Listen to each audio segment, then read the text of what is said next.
hadduu shaygaas sameeyo waana la hubaa inay ka mid noqon karto xifladda inta la suunayo nabi maxamed in siiraysa la aqriyo inay arrintaas u dhowdahay oo makhaafatan ummadda uu ka cabsanayo waxaa kaloo laga yaabaa bay inay dhacdo inuusan kuwa fakarinba shayga maxaa yeelay rasuulku walku madiina yimi sallallahu alayhi wasallam wuxuu ku khudbayn jiray geed muxuu ahaa timir ah ayuu fuuli jiray maalin baa waxaa leeyahay yaa rasuulallaahi maan kursi ku sameeyna minbar aad khudbada jumcada ku aqrido muxuu yidhi war waa xaaraan waa shirkiga dhaaf ma yidhi waayuu yidhi sameey isaga kuma soo dhicin laakiin saxaabada qalbigooda ku soo dhacday oo ilaahay uu ku ilhaamiyey rasuulkana waxaa sugnaatay sallallahu alayhi wasallam inuu uga tagay saxaabada qalbigeeda ilaalinteeda waxyaabo uu samayn lahaa waxaa kamid ah xadiidka saxiixa muha Caaisha wuxuu ku yidhi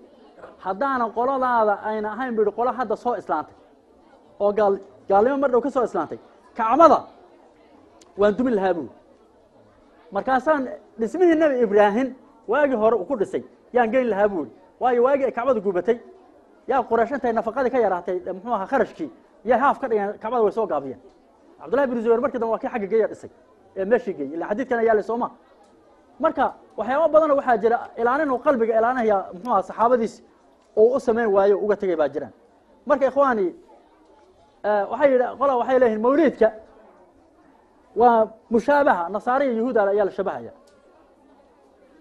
nacam waa saxiix qowlku laakiin waa goorma waa markii shareecadanada uusan nas iyo daliil ku lahayn adilla loogu hayn haddii shareecadanada nas iyo daliil loogu hayo hadday nasaara samaysiyo hadday yuhuud samaysiyo hadduu buudi sameeyo anagu dan kama lehin naskaan raacayna inay saata waxaad garanaysaa rasuulku muxuu yidhi garhka sii daaya shaaruubtana gaabiya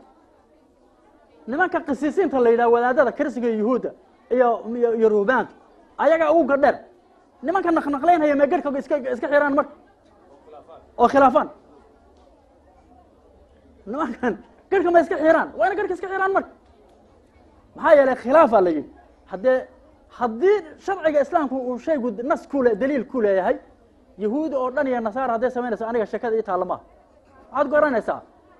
cimaamadda nimanka muxuu aha wadaadada yahuudiya kristankaa lagu yaqiinay islaamku markuu yimid ma waxaa la yidhi yaanan shabihin ma cimaadta uga qaateen duubku ha kala duwnaado ayagoona cimaadda way haysteen anagana waan qaadan lakin waxaan odhan lahaa anuu nimanka muxuu ahaa garhka aan la hagaajinayna dhaadheer leh ee ruux yar jirana aada moodeyso garhku sidiisa saddex xugun buu leehay qolale waa xaaraan in la gooyo macnaa garhka in la xiiro qolale waa karaaho iyo qolale way banaan tahay waxaana u malay acdalu aqwaalku inuu yahay waa karaaho in maha garhka la xiiro laakiin garhka inuu ruux waala aadna u ekaato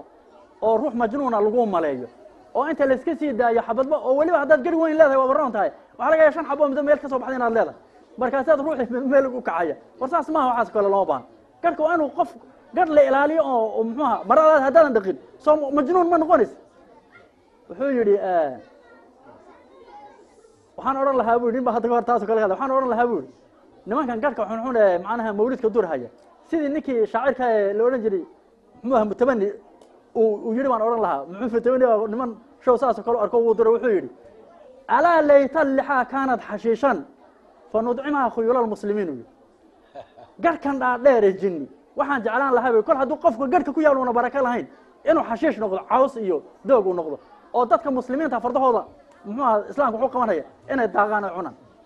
anuu hadda sidaasa baan odhan lahaa nimanka garhka xuna noocaas marka ikhwaani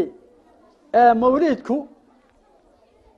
hay-adan hadda aan u fadhino oo loo dhigo qarnigii 6aad meelahaas iyo intii muxuu aha kii afraad u dhaxaysa ayuu bilowday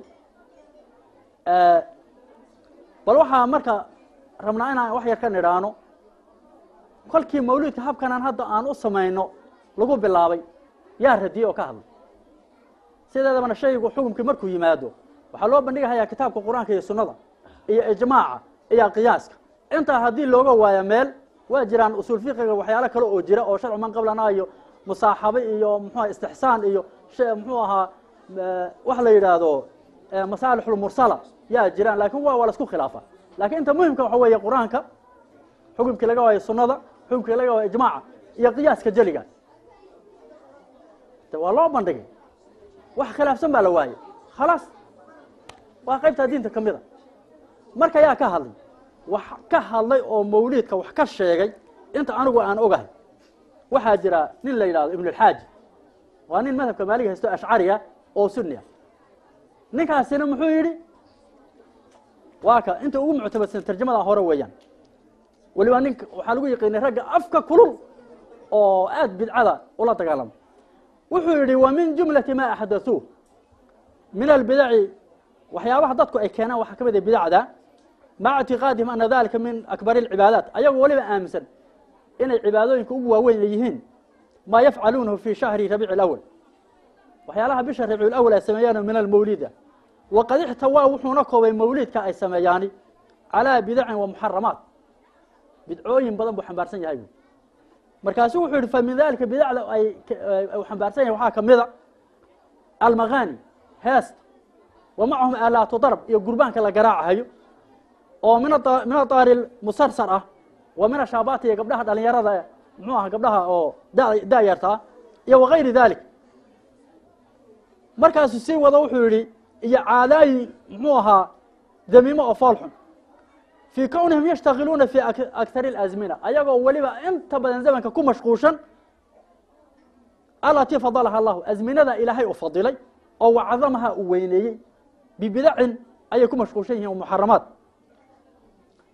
ولا شك أن السماع في غير هذه الليلة فيه ما فيه أسأقول آلات كلا دقيستوي قربان كلا قراء هايو هبين نظن مولد كهبين أنا هين دم بوين باكو جروي قربان أسأقول مولد بلا جوج فكيف به إذا انضم إلى فضيلة هذه الشهر كور رمبولي قربان كل كهرباء لا نعهي وهبين كان فضل قال بيحج بشهر العلا ولا بيتهم كجرة هدي قربان لا قراء كور رمبولي مرة هذا شهر العظيم الذي فضله الله تعالى بشن إلهي فضله وبشهر ربيع الأول وفضلنا فيه بهذا النبي الكريم إلهي أنك أنا نقول فضلي نبي كريم كان marka waxa cad oo ku cad maqaalka sheekha waxa uu dirsan yahay maaha way habeenkii fadli uu siiyay umadiina fadli wuxuu ku siiyay habeenka ilaahay uu ku fadlay nabiga kariimka laakiin wuxuu duray gurbaanka iyo gabdhaha daayartiyo waxaan la islaax yaasan ayuu duray waa halkan nin ee mawlid wax ka sheegay ninkaas way in badan bay dadka ay yiraahdaan muxuu ahaa ibn Hajj oo ash'ari ahaa oo sunniha ayaa duray ibn Taymiyyah nimankan wahabiyada la sheekhood ma yaqaanaan insha Allah wala waxaan taragaraynayna sheekhood ma yaqaanaan nimanka inaan barno hadda ka hor baa waxa dhacay sheeko waa aan xirwaha yaa gabadh baa waxay aragtay laba nin oo la yiri labadooda hooyo walaala oo soo waxay aragtaa aan isba aanaysanin mana ina ogeyn anu meesha fadhiya barkaasa lagu yiri hebel iyo hebel waa labadooda hooyo walaala waxay tii labada nin isba yaqaanaan isu sheega macna waxay la yaabtay soo labada hooyooyinkooda aan si isuma garanbeed nimankan sheekhoda ma yaqaanaan aan amsanahay anigu wahabiyada oo ibn Taymiyyah marka waxaan u baahanahay insha Allah sheekhoda bal inaan darsi uga dhigno insha Allah oo bal